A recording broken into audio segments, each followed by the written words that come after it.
آج ملاؤں کو کہا جاتا ہے ملا ان پڑھ طبقہ ہے، ملا جاہلوں کا طبقہ ہے، ملا فسادی ہے، ملا ملوٹا ہے، لیکن اس ملا کو جو مرضی کہو، میں بمانگے دہل اس بات کا اعلان کرتا ہوں کہ ملا کی تاریخ بھی دیکھ لو۔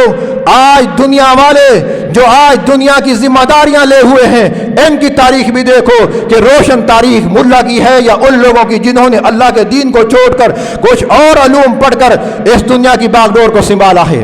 فرق واضح ہے۔ یہی عمر بن عبدالعزیز یہ کون تھا؟ قرآن کریم کا حافظ تھا،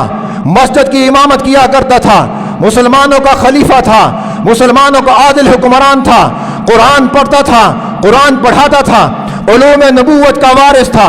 اس کی حکومت کے اندر امام بیکی رحمت اللہ علیہ نے لکھا ہے کہ ایک شخص اپنے زکوٰۃ، اپنے صدقات، اپنے فطرانہ کو لے کر پورے دن شام کی گلیوں میں پھرتا رہا، صبح سے لے کے شام تک وہ آوازیں لگاتا رہا کہ لوگوں میرے پاس صدقات ہے، میرے پاس عطیات ہے، میرے پاس زکوٰۃ ہے، لیکن صبح سے لے کے شام تک وہ چکر لگاتا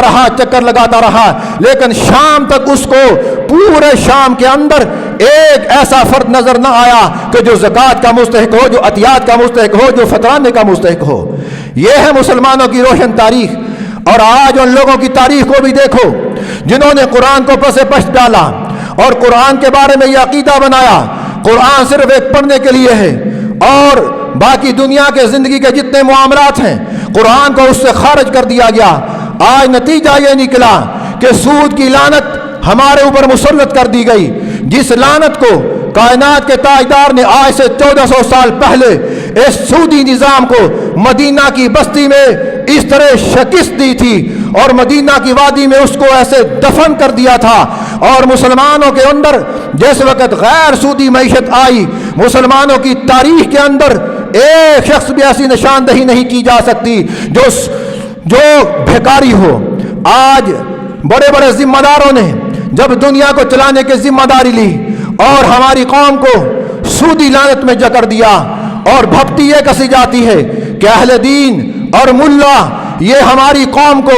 2000 سال پیچھے دھکیلنا چاہتے ہیں۔ میں کہتا ہوں کہ تم نے اس قوم کو سود کی لعنت دے کر 2500 سال پیچھے دھکیلا ہے، اور یہ سود کی لعنت جو آج اس قوم کے اوپر مسلط کی گئی یہ 2500 سال پرانی ہے،